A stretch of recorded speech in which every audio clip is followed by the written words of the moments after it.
ماہ پہ فضیلت ہے رمضان، پائی جو سیادت ہے رمضان، یہ ماہ ریاضت ہے رمضان، اللہ سے قربت ہے رمضان۔ رب کی عنایت قرآن مجید برہان رشید سے مختلف قصص سننے کی سعادت حاصل کر رہے ہیں۔ آج کی اس گفتگو کا عنوان سورہ اعراف سے سامری کا بچھڑا، یہ گفتگو کا عنوان ہے۔ یہ سورہ اعراف کی آیت نمبر 148 سے لے کر 151 تک اللہ رب العزت نے اس قصے کو بیان فرمایا ہے، اور قرآن کے مختلف مقامات پر بھی اس کا بالاجمال ذکر ہوا ہے۔ سب سے پہلی بات تو یہ ہے کہ یہ سامری کون تھا؟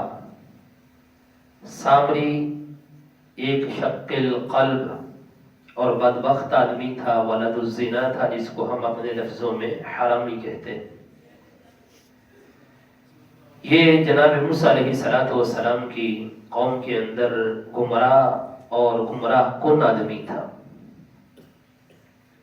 سامرا ایک بستی ہے، اس کی طرف اس کی نسبت ہے، ویسے اس کا نام موسیٰ بن ظفر تھا، اور اس کی والدہ نے اپنی برادری کے ڈر سے جس وقت یہ پیدا ہوا ایک غار کے اندر چھپا کے آ گئی کہ برادری کو پتہ نہ چل جائے۔ تو حضرت جبریل علیہ السلام اللہ کے حکم سے اپنی انگلی سے اس کو دودھ پلاتے رہے۔ تو اس کی پرورش جناب جبریل علیہ السلام نے ہی سمجھ لیجئے کہ کی ہے۔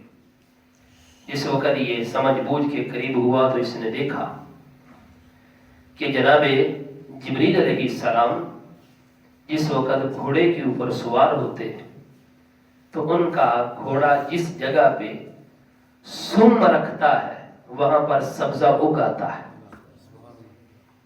اس نے اپنی آنکھوں سے دیکھا۔ تو اس طریقے سے جناب جبریل علیہ السلام کو یہ جانتا پہچانتا تھا۔ تو جس وقت دریائے نیل کی موجوں میں جناب جبریل علیہ السلام آگے آگے تھے اور رستہ آگے بڑھا، تو جناب جبریل علیہ السلام بھی گھوڑے کے اوپر سوار تھے کہ بنی اسرائیل کو یہاں سے پار لگایا جائے۔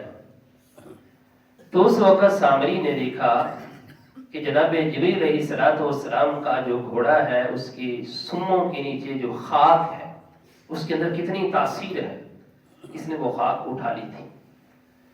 قرآن پاک کے اندر باقاعدہ یہ لفظ موجود ہے، وہ بھی میں آپ کو انشاءاللہ سناتا ہوں۔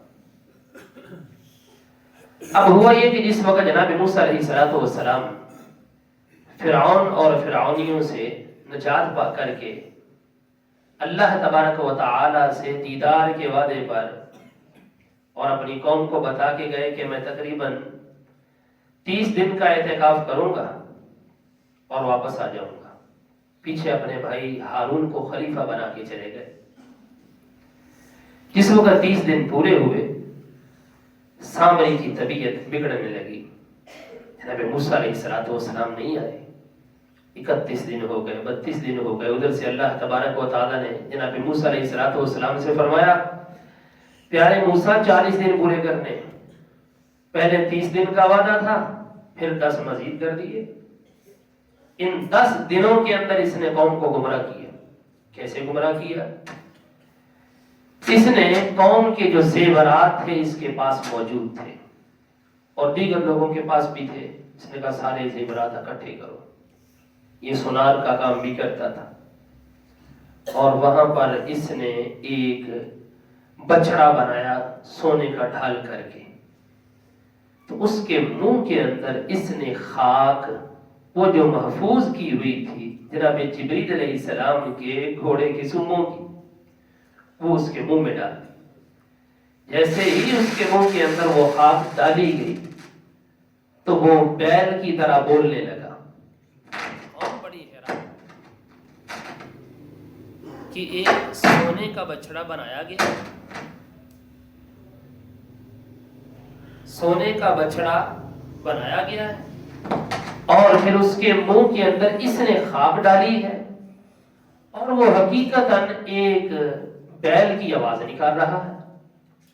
اس نے قوم کو گمراہ کیا، کہا موسیٰ علیہ السلام جو اپنے رب سے ملاقات کرنے کے لیے گئے ہیں نا، رب یہ ہے، موسیٰ بھول گئے، ھذا الہکم و الہ موسیٰ فنسی، یہ موسیٰ کا بھی الہ ہے، تمہارا بھی الہ ہے، موسیٰ بھول گئے، اس کی پوجا پاٹ کرو۔ جناب ہارون علیہ السلام نے بہت سمجھایا، لیکن یہ قوم بھاری تھی جناب ہارون علیہ السلام پر، قریب تھا کہ جناب ہارون علیہ السلام کو یہ قوم قتل کر دیتی۔ بہرحال جس وقت جناب موسیٰ علیہ السلام اللہ تبارک و تعالیٰ کے دیدار کے لیے وہاں پر پہنچے ہوئے تھے، اور باقاعدہ وہاں پر ان کو تورات بھی مل چکی تھی، تو اللہ تبارک و تعالیٰ نے وہیں پر ان کو متنبع کر دیا تھا کہ پیارے موسیٰ تم تو آ گئے ہو، تم نے جلدی کیوں کی ہے؟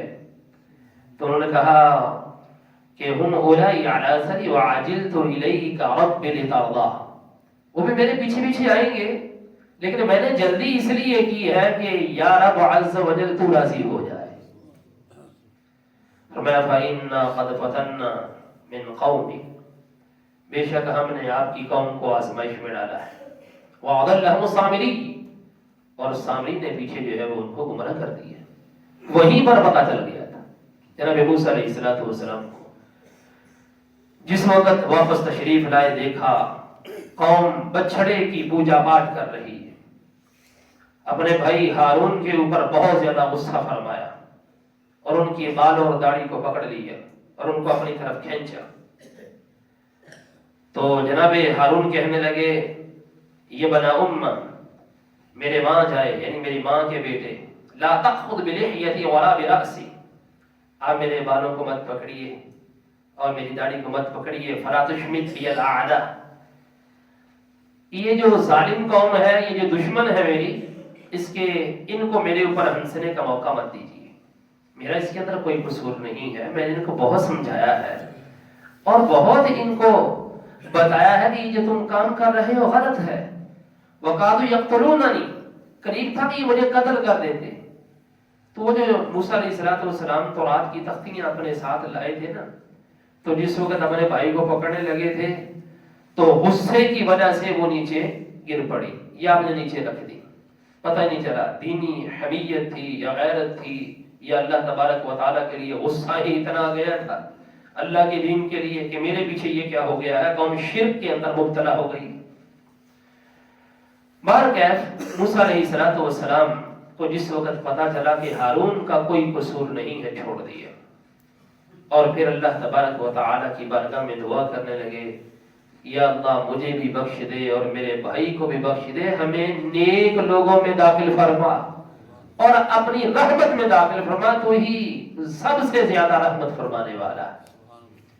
یہ اس واقعے کا یہاں پر بالاجمال میں نے خلاصہ عرض کیا ہے۔ تو اب ذرا قرآن پاک کے لفظ سنیے کیا ہے۔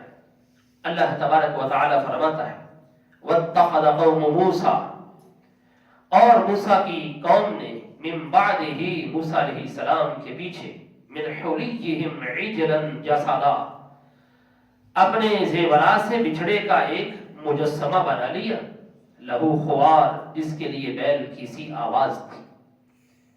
الم یروا انہ لا یکلمہم ولا یہدیہم سبیلا، کیا اس قوم نے یہ نہ دیکھا کہ یہ نہ تو کلام کر سکتا ہے اور نہ ہی کسی کو سیدھے راستے کی ہدایت دے سکتا ہے؟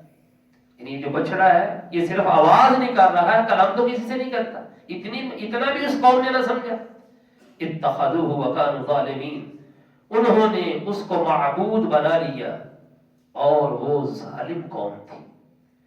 وَلَمَّا سُقِطَ فِي أَيْدِيهِمْ، اور جب ان کی خود فریبی جاتی رہی، وَرَأَوْا أَنَّهُمْ قَدْ ضَلُّوا، اور قوم نے جان لیا کہ یہ تو گمراہ ہو چکے ہیں، ہم تو گمراہ ہو چکے ہیں، قالوا، قوم کہنے لگی، لَئِن لَّمْ يَرْحَمْنَا رَبُّنَا، اگر ہمارے رب نے ہمارے اوپر رحم نہ کیا، وَيَغْفِرْ لَنَا، ہمیں نہ بخشا، لنکونن من الخاسرین، تو ہم ضرور نقصان اٹھانے والوں میں سے ہو جائیں گے۔ ولما رجع موسیٰ الی قومہ غضبان اسفا، اور جب موسیٰ اپنی قوم کی طرف لوٹے تو انہوں نے غضبناک ہو کر افسوس کا اظہار کرتے ہوئے کہا بئس ما خلفتمونی من بعدی، میرے جانے کے بعد میرے پیچھے کیسے برے کام کیے ہیں تم نے۔ اعجلتم امر ربکم، کیا تم نے اپنے رب کے احکام آنے سے پہلے ہی جلد بازی کر لی۔ وَأَلْقَى الْأَلْوَاحَ، ہاتھ میں تختیاں پکڑی ہوئی تھی، وہ جو وہاں سے لے کر کے آئے تھے اللہ تبارک و تعالیٰ کی جناب سے، ان کو ڈال دیا۔ وَأَخَذَ بِرَأْسِ أَخِيهِ يَجُرُّهُ إِلَيْهِ، اور اپنے بھائی کے سر کے بالوں کو پکڑ کر اپنی طرف کھینچنے لگے۔